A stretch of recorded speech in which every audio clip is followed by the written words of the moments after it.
이튿날 그들이 베다니에서 나왔을 때에 예수께서 시장하신지라.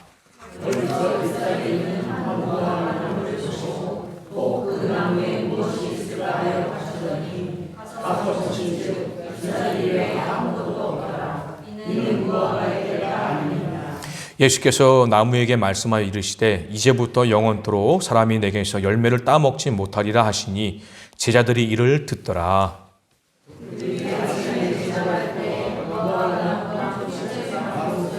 다 함께 읽겠습니다.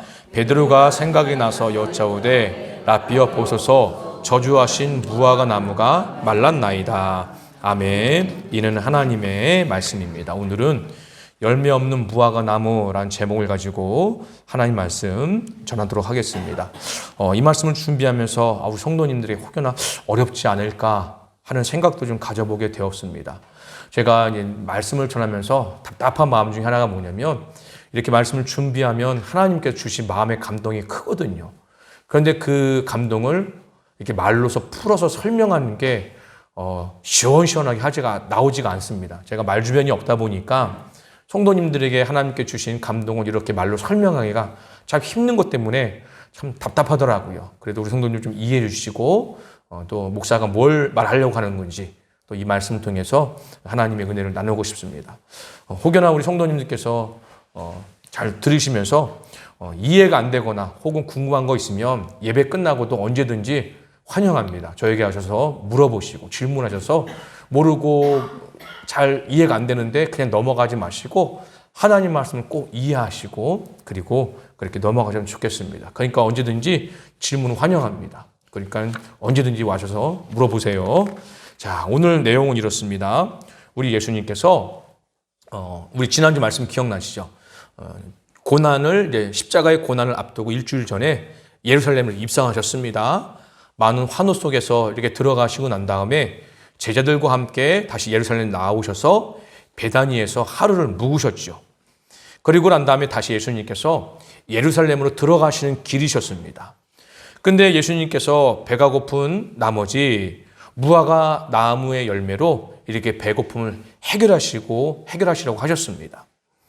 멀리서 잎사귀가 무성한 이 무화과 나무를 보시고는 가까이 다가가 열매를 따려고 하셨지만 결국은 찾는 열매는 없었습니다.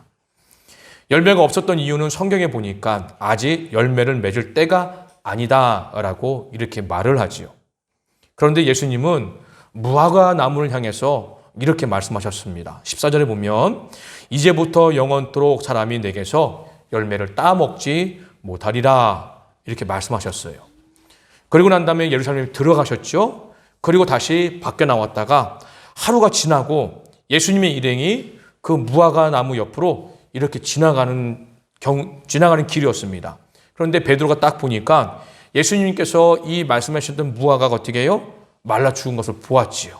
이것이 오늘 본문의 내용입니다. 자, 이 말씀을 좀 쉽게 이렇게 바꿔서 이제 말하고 싶습니다.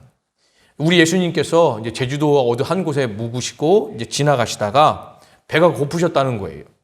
그러다 마침 지나가는 귤 나무가 보이신 거죠. 그래서 귤 좀 따먹어야겠다라고 보셨는데 물론 따먹으면 안 되죠. 남의 거기 때문에 했는데 막상 딱 가보니까 어떻게 해요? 따먹을 만한 귤이 없던 거예요. 그러니까 예수님께서 어떻게 해요? 이 귤나무를 딱 보시고 이렇게 말씀하시는 겁니다. 앞으로 사람이 이 나무에서 따먹지 못할 것이다 라고 말씀하셨던 거죠. 그런데 하루가 지나고 이렇게 지나가 보니까 그 귤이 말라 죽었다 라고 이렇게 이해할 수 있는 거죠. 쉽게 귀에 들어오시죠? 안 들어오세요? 어떻게 하면 우리 성도님들 쉽게 이해할 수 있을까 이렇게 좀 바꿔봤는데 이런 내용인 거죠. 자, 그런데 우리가 이 본문을 읽으면서 이런 생각을 한번 가져보게 됩니다. 예수님께서 정말 배가 많이 고프셨나 보다. 우리 성도님 배가 고프면 화 안 나세요?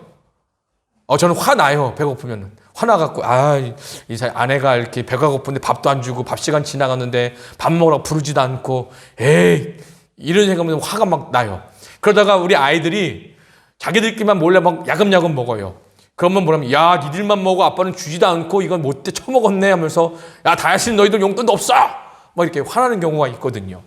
그러니까 이런 생각이 들면 우리 예수님께서 얼마나 배가 고팠으면 화가 나서 무화과 나무에게 앞으로 너 열매 맺지 못할 거야, 열매 따먹지 못할 거야, 이렇게 저주를 퍼부으셨는가, 이런 생각도 좀 가져보게 됩니다. 또 이런 생각이 듭니다. 예수님께서 알다시피 예루살렘에 들어가신 이유가 무엇입니까? 며칠 있을 고난과 죽음, 이것을 위해 예루살렘에 들어가셨죠. 혹시 이 고난과 죽음을 생각하니 억울한 마음이 들어서 이 무화과 나무에 화풀이를 하신 건 아닐까? 이런 생각도 가져보게 됩니다. 자, 그런데 우리는 오늘 이 본문 말씀을 같이 읽으면서 왜 예수님은 예루살렘으로 들어가시면서 무화과 나무를 향해 저주의 말을 하셨을까? 그 뜻을 우리는 함께 찾아봐야 한다는 겁니다. 이 말씀을 통해서 예수님의 의도를 찾는 것이 오늘 우리 본문을 읽고 우리 성도님과 저가 함께 해야 될 숙제입니다.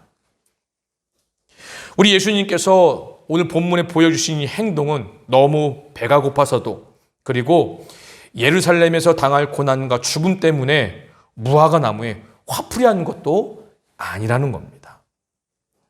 우리 예수님께서는 죽음을 며칠 앞둔 상황 속에서 함께하고 있는 이 제자들에게 무언가를 가르치고 싶은 마음에 말씀하신 겁니다.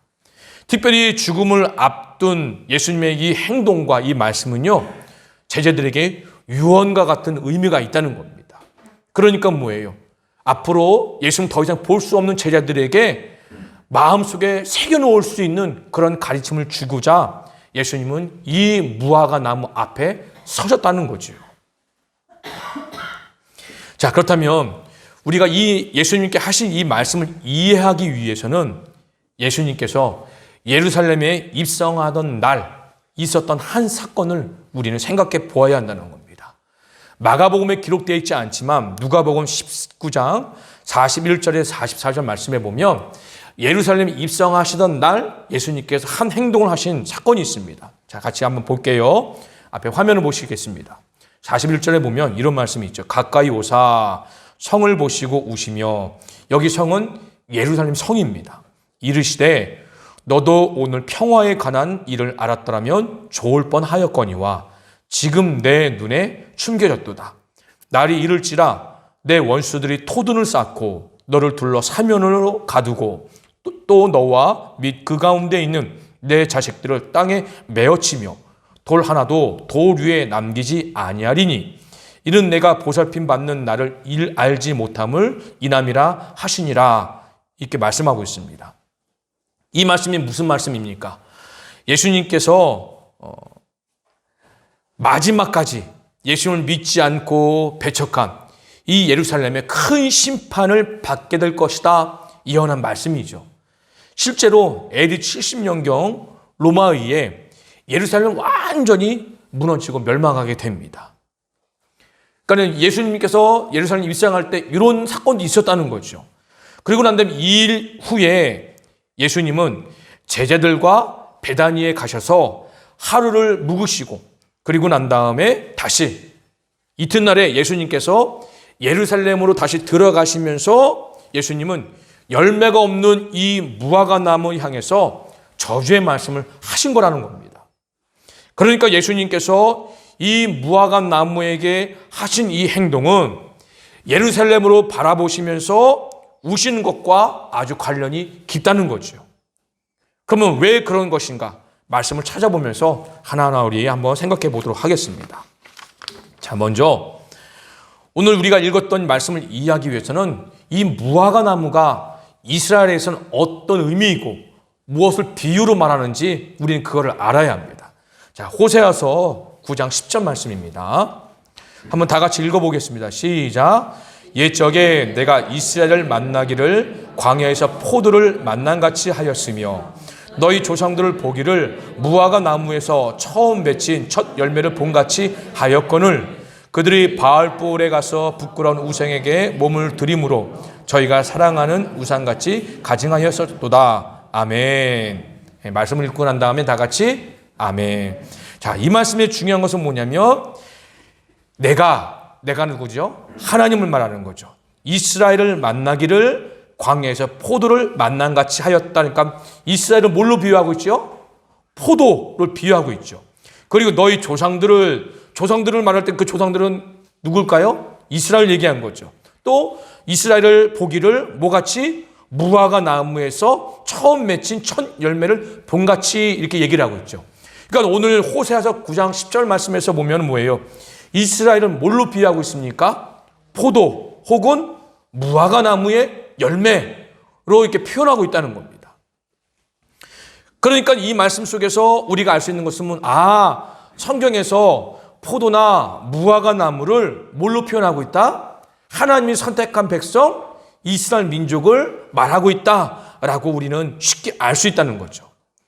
그러니까 예수님께서 이 무화과 나무 향해 하신 말씀은 뭐예요? 그냥 나무에게 한 것이다 라고 한 것이 아니라 어떤 의미가 있다? 예수님을 떠나고 하나님을 믿지 않는 이스라엘 향해서 하신 말씀과 같은 의미가 담겨 있다. 우리는 이 말씀 속에서 그 의미를 찾아볼 수 있다는 겁니다. 자, 한 구절 더 찾아볼게요. 예레미야서 8장 13절 말씀입니다. 또 다 같이 한번 읽어볼까요? 시작. 여호와의 말씀이니라. 내가 그들을 진멸하리니 포도나무에서 포도가 없을 것이며 무화과 나무에서 무화과가 없을 것이며 그 잎사귀가 마를 것이라. 아멘. 여기서 그들은 누굴까요? 이스라엘 얘기를 하겠죠. 그러니까 하나님께서 이스라엘을 어떻게 해요? 멸망하고 진멸하겠다라고 합니다. 그러면서 이스라엘을 멸망하는 그 비유가 뭐예요? 포도나무에서 포도가 없을 것이고 무화과 나무에서 무화과가 없을 것이고 잎이 마를 것이라 라고 얘기하는 거죠. 그러니까 이 말씀은 뭐냐면 하나님을 떠난 이스라엘에 대한 심판의 말씀이라는 겁니다. 이 말씀에서도 포도나무, 무화과 나무는 누구를 가리켜요? 이스라엘. 이제 잘 아시죠? 이스라엘 가리킨다는 거예요. 그러니까 뭐예요? 하나님을 떠나고 하나님을 믿지 않는 이스라엘에 대한 심판을 포도가 없을 것이다, 무화과가 없을 것이다, 잎사귀가 마를 것이다 라고 말하고 있는 겁니다. 자, 말씀 한 구절 더 보겠습니다. 요엘서 1장 12절입니다. 있어요? 네, 다 같이 읽어보겠습니다. 시작. 포도나무가 시들었고 무화과 나무가 말랐으며 여기까지. 자, 여기까지. 시간 관계에서 여기까지 읽어보면. 자, 이제는 포도나무 읽고 무화과 나무 읽으면 이 말씀이 누구를 향해서 하신 말씀이 이제는 딱 감이 오시죠? 예, 그러니까 결국 뭐예요? 포도나무가 시들었다. 무화과 나무가 시들었다. 이건 뭐예요? 이스라엘이 망했다라는 거죠.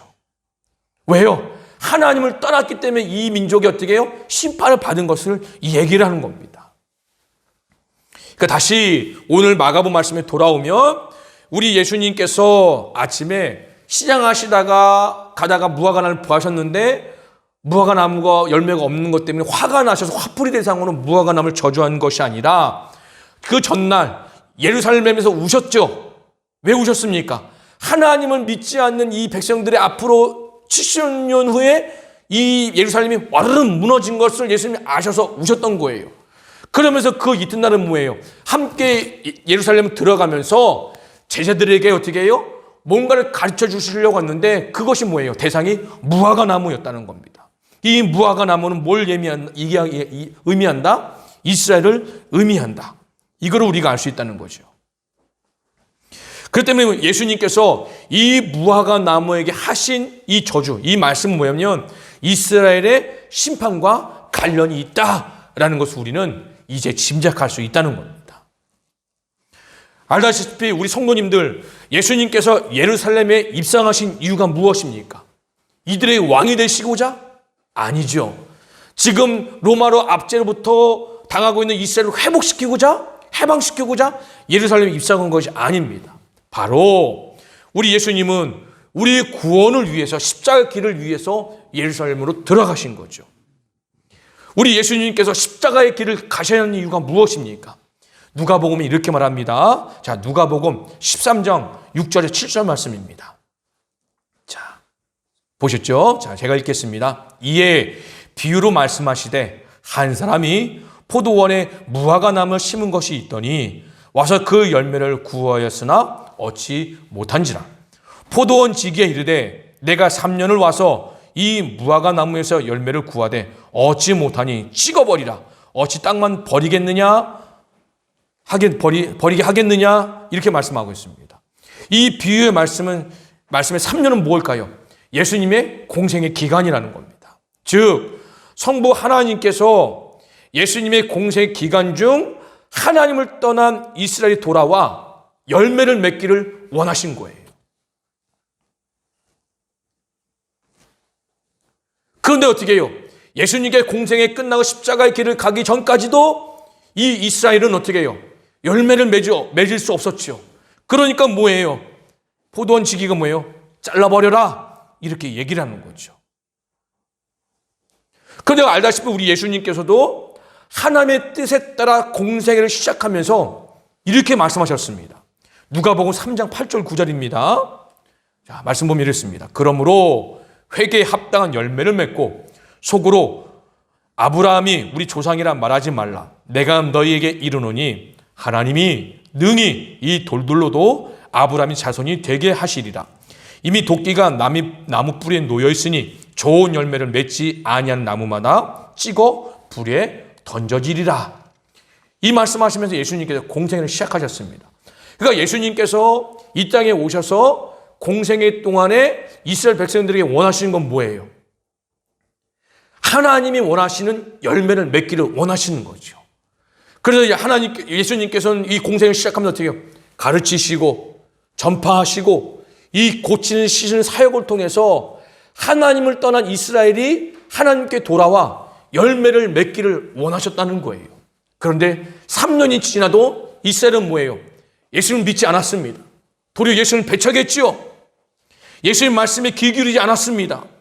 귀신을 쫓아내 예수님 향해서 뭐라고 말합니까? 귀신의 왕 바알세불의 힘을 힘입어서 그랬다라고 예수님 매도하지요. 더 나아가 이스라엘은 어땠습니까? 예수님을 시험에 빠뜨려 죽이려고 그리고 배척까지 했다는 겁니다. 그래서 이렇게 말합니다. 누가복음 13장 8절 9절입니다. 대답하여 이르되 주인이여 금년에도 그대로 두소서. 내가 두릅하고 거름을 줄이니 이후에 많이 열면 좋거니와 그렇지 않으면 찍어버리소 하였다 하시니라. 뭐예요? 열매가 없는 그들을 위해서 예수님께 친히 이스라엘이 열매를 맺을 수 있도록 친히 예수님은 뭐예요? 거름이 되기 위하여 십자가의 길을 가시기 위해 예루살렘을 가신 것이죠. 하지만 결국 예수님은 이스라엘의 미래를 아셨습니다. 예루살렘은 열매를 맺지 못하고 심판을 받아 멸망해 될 것이다. 이거를 아셨다는 겁니다.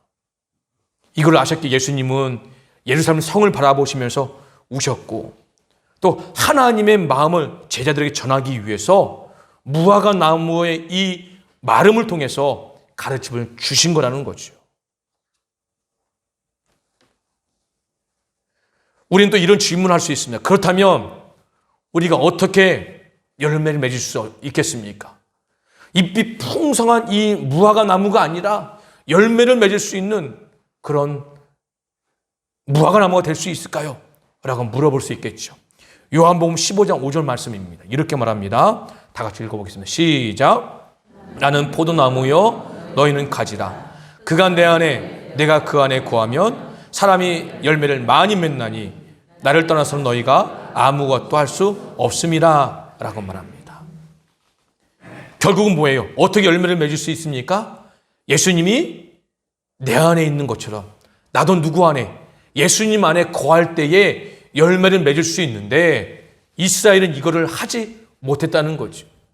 하나님 안에 거하지도 않았고 또 예수님을 영접하지도 않았고 그래서 어떻게 해요? 열매 없는 잎만 무성한 무화과 나무 되었다는 거죠. 우리 하나님께서는 예수님을 이 땅에 보내셔서 이스라엘이 열매 맺을 기회를 주었습니다. 그런데 그 기회를 예수님이 공생에 끝나는 그 순간까지 어떻게 해요? 기회를 살리지 못했고 차버렸던 것이죠. 그것을 예수님은 이 무화과 나무를 통해서 말씀하신 것입니다.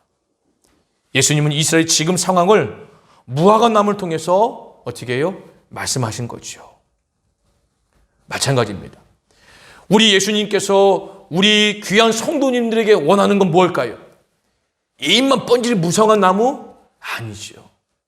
잎이 지금 초라해 보일지라도, 잎이 좀 남들보다 좀 적을지라도 그 가운데에 하나님께 기뻐하신 열매를 맺는 것을 원하신다는 겁니다. 한 번만 더 정리해 보겠습니다. 오늘 본문의 내용은 이렇습니다. 예수님은 무화과 나무에서 열매를 구한 것은 이스라엘에게서 열매를 기대한 것입니다. 하지만 무화과 나무는 잎만 무성했습니다. 이것은 겉으로는 열매가 있을 것처럼 보였지만 결국 열매는 없었다는 거죠. 예수님은 가망 없는 무화과 나무는 이스라엘 향해서 이제부터 영원토록 사람이 내게서 열매를 따 먹지 못하리라 라고 말씀하신 겁니다. 그럼 예수님 말씀을 곁에서 들은 제자들에게 무엇을 가르치신 걸까요? 너희들은 이 이스라엘처럼 열매 없는 무화과 나무가 되지 말고 열매 맺는 무화과 나무가 되라는 거지요.